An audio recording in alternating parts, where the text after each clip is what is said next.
Kisah bertajuk Ayah, Tolong Syafiq. Kisah ini adalah kisah benar yang terjadi sekitar awal 80-an.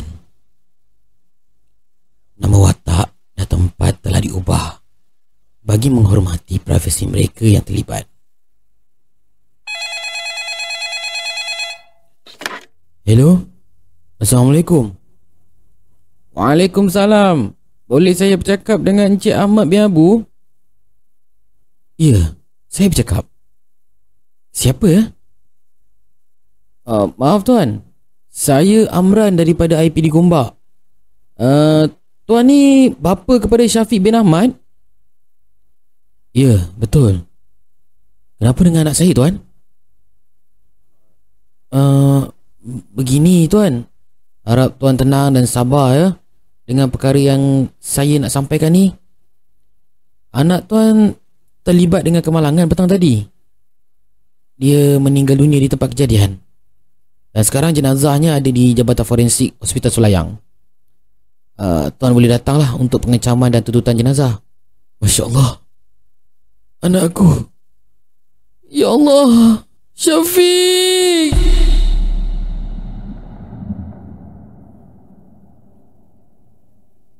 Suasana rumah Pak Ahmad suram. Seluruh ahli keluarga sugul mengenang pemergian Syafiq. Selesai majlis bacaan Yasin dan tahlil arwah, seorang demi seorang tetamu pulang. Hanya tinggal 3 orang rakan sepengajian Syafiq di situ. Mereka juga turut beransur selepas bantu mengemas ruang tamu rumah Pak Ahmad. Pakcik, kami minta diri dulu ya. Sabar ya pakcik. Pasti ada hikmah dengan apa yang berlaku, kata Zamir, salah seorang rakan arwah Syafiq kepada Pak Ahmad. Zamir, sekejap. Kamu ada kan sewaktu kejadian? Boleh ceritakan tak kepada pakcik macam mana Syafiq boleh kemalangan? Zamir hiba. Berombak dadanya menahan sebab. Dia mengangguk lesu. Ikutkan hati, dia tidak mahu ingat lagi peristiwa hitam itu. Namun, apabila mengenangkan permintaan ayah kepada sahabat karibnya, Zamir akur. Arwah gembira sangat hari tu pakcik. Mula-mula dia dah berjaya hafal 30 juzuk Al-Quran. Kemudian keputusan SPM dia pula cemerlang. Lepas daripada itu, dia kata nak pergi belajar luar negeri, nak merantau jauh cari ilmu. Begitulah yang dikatakan. Zamir tertunduk memulakan cerita. Air mata Pak Ahmad mula bergenang. Lepas dia cakap macam tu, dia ajak kami bertiga pergi kedai cendol dekat seberang jalan sekolah. Dia nak belanja katanya. Tak jauh pun kedai tu pakcik. Syafiq jalan yang paling belakang. Bila kami dah melintas, tiba-tiba datang sebuah kereta. Laju kereta tu pakcik. Kemudian kereta tu macam hilang kawalan, lalu merempuh Syafiq. Kami nampak Syafiq melambung ke tepi jalan. Saya berlari dapatkan Syafiq. Saya pangku dia. Semasa di pangkuan saya, dia tak berhenti sebut Allah, Allah, Allah. Sampai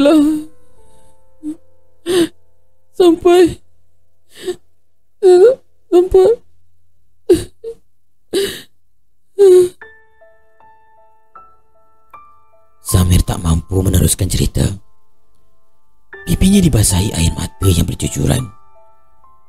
Amri dan Farid peluk Zamir lalu menenangkannya. Ahmad hanya tersenyum dan mengangguk. Namun, pipinya lencun, dibasahi air mata.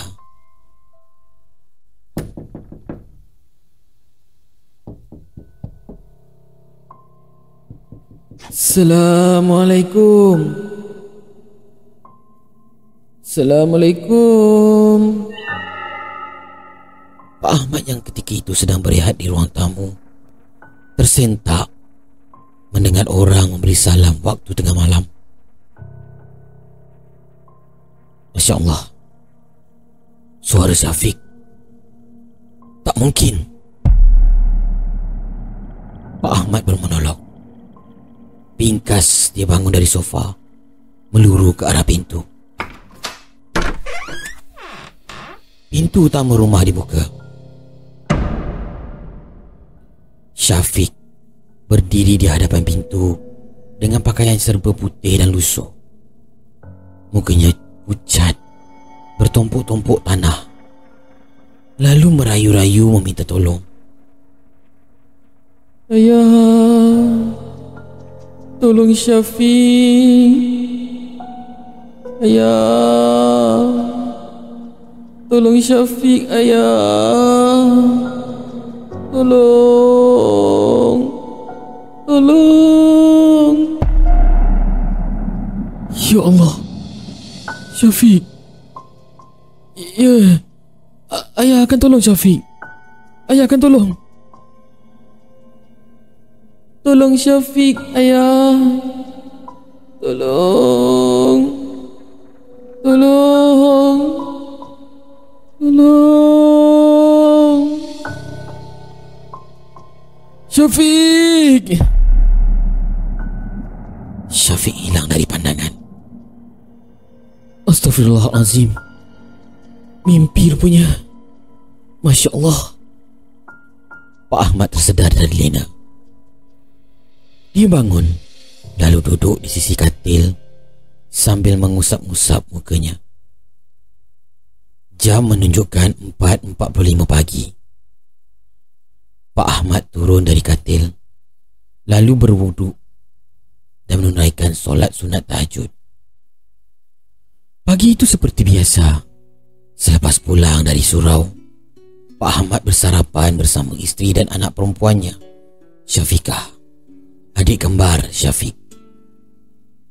Sedang Pak Ahmad menikmati nasi goreng air tangan istrinya, Mak Mah. Dia ditegur oleh Syafiqah. Muka ayah nampak pucat lah. Ayah tak sihat Pucat? Ayah okey je lah. Mungkin penat sangat kot, jawab Pak Ahmad. Serius ni ayah okey? Tanya Syafiqah mahukan kepastian.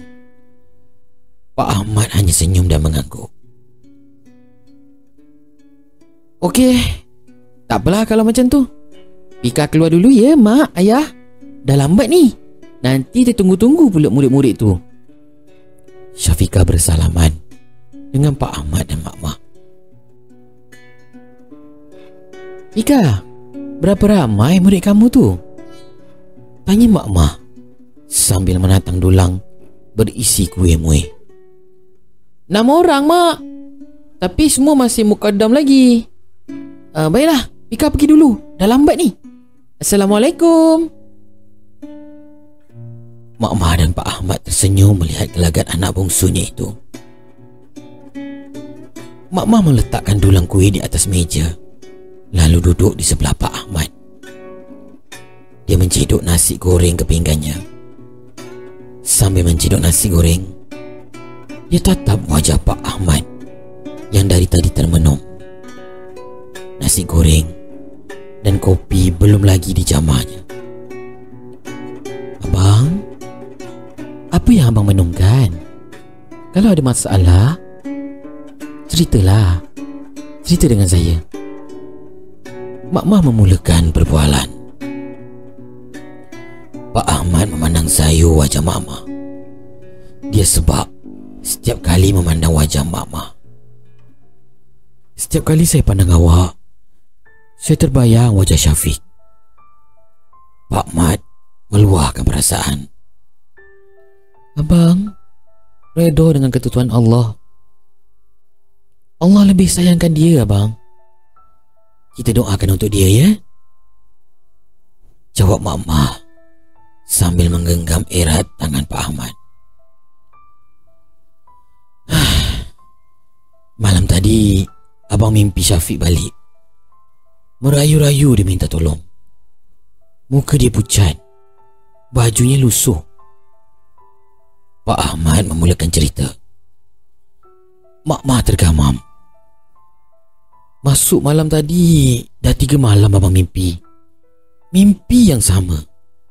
Macam ada yang tak kena. Mak Mah hanya terdiam diri. Matanya merenung tepat dalam mata Pak Ahmad. Mungkin mainan tidur saja, kan? Dahlah, jom kita makan. Nanti lewat pula kita ke balai raya. Hari ni ada gotong royong, kan? Kata Pak Ahmad menyedapkan hati. Mak Mah mengangguk, lalu menyeka air matanya yang membasahi pipi. Ayah, tolong Syafiq, ayah. Tolong Syafiq. Syafiq, kenapa nak? Mari ayah tolong. Mari Syafiq, mari nak, mari. Tolong Syafiq, ayah. Tolong Syafiq. Kubur Syafiq, ayah. Kubur Syafiq. Tolong ya, ayah. Tolong. Ayah sayang Syafiq, kan? Ayah sayang Syafiq. Sayang sangat, nak. Tolong Syafiq, ya, ayah. Syafiq tunggu. Syafiq tunggu. Syafiq tunggu. Syafiq. Perlahan Syafiq hilang dari pandangan mata Pak Ahmad. Syafiq. Syafiq. Syafiq. Astaghfirullahalazim. Abang kenapa ni, bang? Bang, bangun, bang, bangun. Mak Mah yang sedang lena kaget dengan deretan Pak Ahmad. Astaghfirullahalazim. Syafiq. Ya Allah, kenapa dengan Syafiq? Allahu Akbar. Ya Allah, kau ampunilah dosa-dosaku, ya Allah. Ampunilah dosa-dosa anakku Syafiq, ya Allah. Pak Ahmad termengah-mengah. Dia bangkit dari perbaringan, lalu duduk termenung di atas katil. Abang mimpi Syafiq lagi? InsyaAllah. Dah hampir seminggu abang mimpi yang sama ni. Mungkin ada petunjuk ni, bang. Esok abang jumpalah dengan Imam Samad. Mana tahu dia boleh bantu. Mak Mah memberi saranan sambil mengusap belakang badan suaminya. Baiklah, nanti saya jumpa dengan Imam Samad. Pak Ahmad menjawab sambil memandang sayu wajah Mak Mah. Usai solat subuh, para jemaah meninggalkan pekarangan surau bagi memulakan aktiviti masing-masing. Ada yang bekerja di bandar. Tak kurang juga mereka yang buat kerja-kerja kampung seperti Pak Ahmad. Pak Ahmad berteleku di suatu sudut surau, berzikir, bertahmid dan berselawat, sementara menantikan Imam Samad yang sedang mengaji Al-Quran bersama Ustaz Mansur. Selesai saja dua orang alim ini mengaji, Pak Ahmad mendekati mereka. Assalamualaikum, Imam. Ustaz, eloklah kedua-duanya ada dekat sini. Sapa Pak Ahmad sambil bersalaman. Waalaikumsalam. Ya Pak Ahmad, kami baru saja rancang nak ke rumah Pak Ahmad kejap lagi, kata Imam Samad. Oh, ada urusan apa itu Imam? Ustaz? Tanya Pak Ahmad. Begini Pak Ahmad, semalam selepas solat Isyak, Ustaz Mansur jumpa dengan saya. Sebab dah hampir seminggu dia mimpi yang Syafiq merayu meminta tolong. Hampir seminggu Ustaz Mansur mimpi perkara yang sama. Terang Imam Samad, padat dan ringkas. Pak Ahmad terkedu, terengah-engah mendengar penjelasan Imam Samad. Apa yang lebih menakjubkan, Imam Samad kita pun mimpi perkara yang sama. Garis waktunya sama, jam 3 pagi. Macam itulah ceritanya, Pak Ahmad. Ustaz Mansur mencelah. Imam, Ustaz, saya juga dapat mimpi yang sama. Sama persis seperti apa yang Ustaz dan Imam mimpikan, kata Pak Ahmad sebab selepas perbincangan dibuat bersama jawatan kuasa surau dan kampung, kata sepakat telah dicapai untuk menggali semula kubur Syafiq atas nasihat serta pandangan Imam Samad dan juga asatizah yang lain.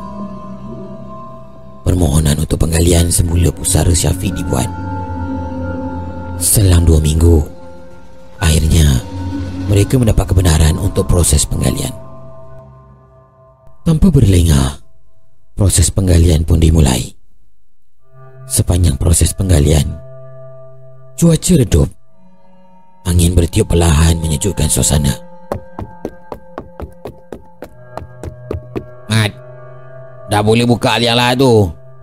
Pelan-pelan sikit. Kang terpijak mayat kat dalam tu. Habis patah riuk pula tulang dia. Kata Ringo, mandor tanah perkuburan. Pak Ahmad memandang tajam wajah Ringo. Sabar Pak Ahmad, Ringo memang macam tu. Kalau cakap memang kasar, tapi hatinya baik, kata Ustaz Mansur. Papan lahat dibuka. Bau haruman kasturi menusuk ke hidung mereka yang ada di situ. Entah dari mana datangnya. Masya Allah, Syafiq, anak ayah. Pak Ahmad menitiskan air mata melihat keadaan jenazah anaknya. Jenazah terlihat dalam kedudukan terlentang, tidak menghadap kiblat, dan hidungnya tidak mencium tanah. Apa yang lebih mengejutkan lagi, jenazah Syafiq masih utuh, tidak busuk, tidak berulat atau mereput, walau sudah genap sebulan dia dikebumikan. Syafiq kelihatan seperti sedang nyenyak tidur. Bersih saja wajahnya. Pak Ahmad, Mak Mah dan ahli keluarga yang lain mengambil kesempatan itu untuk mengucup pipi dan menatap wajah Syafiq sebelum ia dikebumikan semula. Sementara itu, Rengo, macam mana kau kebumikan jenazah ni? Tempoh hari kau kata kau boleh buat semua kan? Jadi aku serahkan kau bulat-bulat. Akhirnya jadi macam ini pula. Hai. Marah Tok Anjang, penghulu kampung. Mana saya tahu? Orang sebelum ni ajar masukkan mayat macam tu. Saya ikut je lah, jawab Ringo sambil mengempus asap rokok. Habis tu, semua jenazah kat sini keadaan dia macam jenazah Syafiq tadi tu.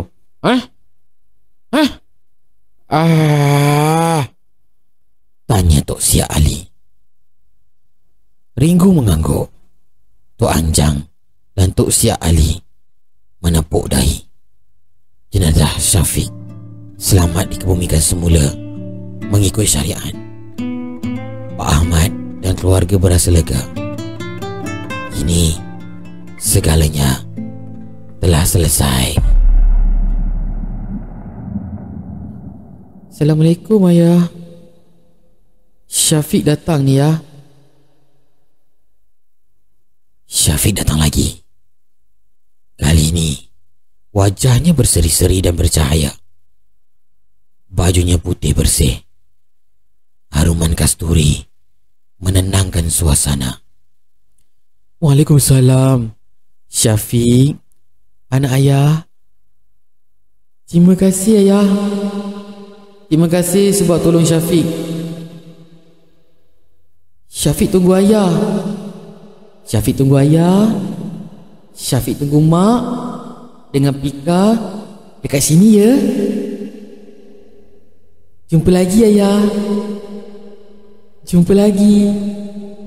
Jumpa lagi. Jumpa lagi.